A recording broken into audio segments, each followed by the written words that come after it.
এই যে শফিক সাহেবের কথাটা বলেছেন আপনি, এটা আমি একটু টাচ করি আপনাকে। সেটা হচ্ছে যে উনি যে বলেছেন যে একটা নতুন যুদ্ধ, I don't think that he is going to wage war against BNP. That does not, মানে অ্যাকচুয়ালি বিএনপির সাথে জামাতের, আমি আপনাকে আরেকটা কথা বলি, আমার গাট ফিলিং অর্থাৎ আমার অন্তর্দৃষ্টি দিয়ে আমি দেখি বিএনপির সাথে জামাতের কখনোই মাঠে যে দুই চারটা ঝগড়াঝাটি হচ্ছে সেটা ভেরি ভেরি, আমি বলবো কি এটাকে, এটা কোনো ঘটনাই না।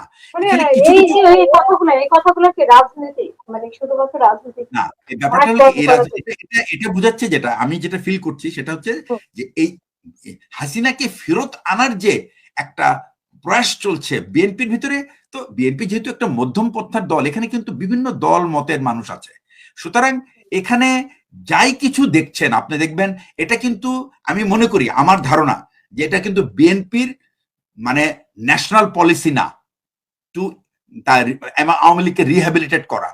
এটা হতে পারে কোনো লোকাল লিডারদের হতে পারে অ্যারেঞ্জমেন্ট থাকতে পারে, but it is not going to, এটা বিএনপির পলিসি ডিকটেট করবে না এবং করে না। সুতরাং যদি আওয়ামী লীগকে নিয়ে আসার যে তোড়জোড়, সবাই বলে যে জামাতকে ঠেকাইতে হলে, ভাই Jamaat is not a challenge for BNP. আমি আবারও আজকে বলতেছি, আরো আমি 100 দিন বলবো, Jamaat is not a challenge for BNP. বিএনপির চ্যালেঞ্জ, বিএনপির চ্যালেঞ্জ। বিএনপির এখন সবচেয়ে বড় চ্যালেঞ্জ কি জানেন? তাদের পার্টির, তাদের ইন্টেলেকচুয়াল পার্টটাকে গড়ে তোলা, এটাই হলো সবচেয়ে বড় চ্যালেঞ্জ। বিএনপির এখন ম্যাসিভ রিক্রুটমেন্ট দরকার, ট্যালেন্ট রিক্রুট করা দরকার, যারা হবে বিএনপির ভবিষ্যৎ কাণ্ডারি। এবং আমি মনে করি ইব্রাহিম ভাইয়ের ছেলে যদি, সে যদি একটা মানে নলেজ বেস পলিটিক্স করে, আমি শিওর ইব্রাহিম ভাই যখন অবসর করবেন উনি কিন্তু উনার ছেলেকে রাজনীতিতে উনার থেকে এগিয়ে যায়, যদি যায় এটাতে কিন্তু উনি গর্ববোধ করবে, উনি কিন্তু নাখোশ হবেন।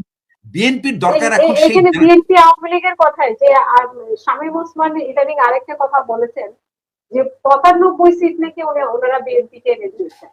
তো বিএনপির জনপ্রিয়তা কি এতই কম? মানে আপনার কি মনে হয় তাদের এখনো এত জনপ্রিয়তা যে তারা ইশারা করলে 95 সিট? আমি এখনো মনে করি যে বিএনপির যে সুযোগ আছে, বিএনপির যে ইনিশিয়াল যে ভারত যে বিরক্তগুলি করছে, আর বিএনপির ভেতরে কিছু কিছু অতি উৎসাহী লোক আছে, তাদেরকে যদি বিএনপির লিডারশিপ, প্রজ্ঞাবান লিডারশিপে যদি ঠিক মতো নিয়ন্ত্রণ করে ট্যালেন্ট রিক্রুট করতে পারে, ট্যালেন্ট হান্ট করতে হবে এবং ট্যালেন্ট তৈরি করতে হবে ফর ফিউচার, এটা যদি তারা করতে পারে, বিএনপিকে আগামী 10 বছর কেউ সরাতে পারবে না ক্ষমতা থেকে। আর একটা জিনিস আমি আপনাকে বলি, বিএনপি কিন্তু কখনো স্টেট মেকানিজম দিয়ে মানুষের উপর অত্যাচার করে না। স্টেট মেকানিজম কি?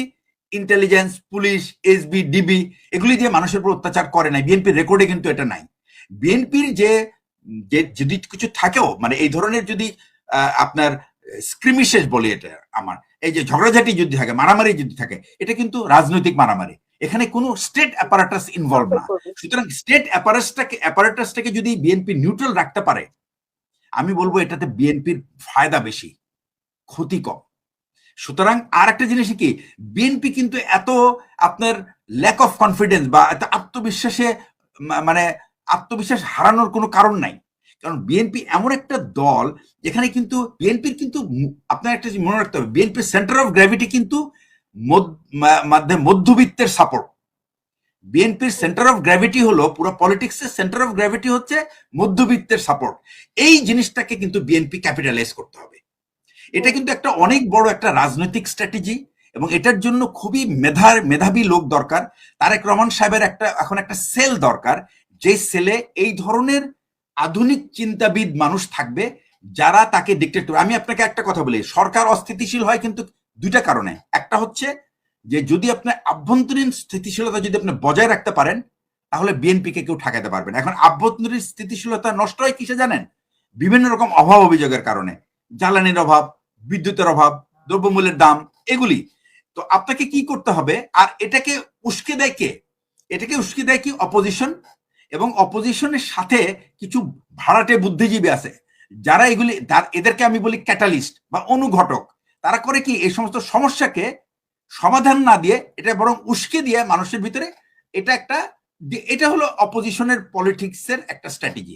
তো বিএনপি যদি বিএনপির দুইটা চয়েস, একটা হলো আপনি কনফ্রন্টেশনাল স্ট্র্যাটেজি করতে পারেন, আর একটা হয়তো কনসেনসাস স্ট্র্যাটেজি।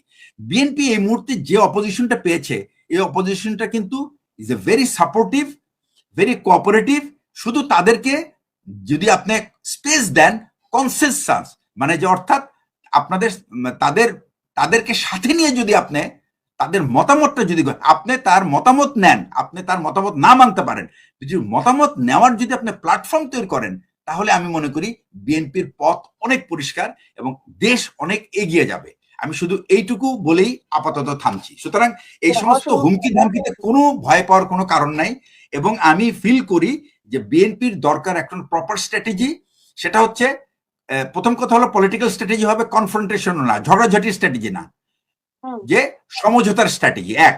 সেকেন্ড হচ্ছে দরকার তাদের খুব ট্যালেন্ট রিক্রুটমেন্ট করতে হবে, ছাত্রদল, যুবদল এবং মেইন স্ট্রিম পলিটিক্সে ট্যালেন্ট হান্ট করতে হবে। 3 নম্বর হচ্ছে তাদের যে কাজটা দরকার সেটা হচ্ছে যে তারা যেন সবসময় কিছু কিছু নতুন চিন্তা ভাবনা রাজনীতি আনতে হবে। বিএনপি যদি আওয়ামী লীগের কার্বন কপি ফলো করে তাহলে কিন্তু বিএনপির অনেক বিপদ আছে। কারণ তারা যে করছে এই যে সমস্ত এলাকায় আপনার একটা জিনিস মনে রাখতে হবে যে লোকগুলি যেখানে অপোজিশন এমপি জিতছে ওখানে ওটা তো বাংলাদেশেরই মানুষ, ওরা অপোজিশনকে ভোট দিয়েছে, ওরা তো পাপ করে নাই। তো এই ভোট দেওয়ার সাজা যদি বিএনপি ওই সমস্ত মানুষকে দেয় তাহলে কিন্তু ওই মানুষ ওই সিটটা আর ভবিষ্যতে পাওয়ার সম্ভাবনা চলে যায়। সুতরাং কি করতে হবে, ওইখানে বরং আরো বেশি ইনভেস্ট করতে হবে, যেন আমি ওই সিটগুলো আমি আরো আগামী ভোটের জন্য আমি সেই 95টা সিটের থেকে যেন আমি এটাকে কমিয়ে আমি 60টা সিটে নিতে পারি, 35টা যেন আমি ফেরত আনতে পারি।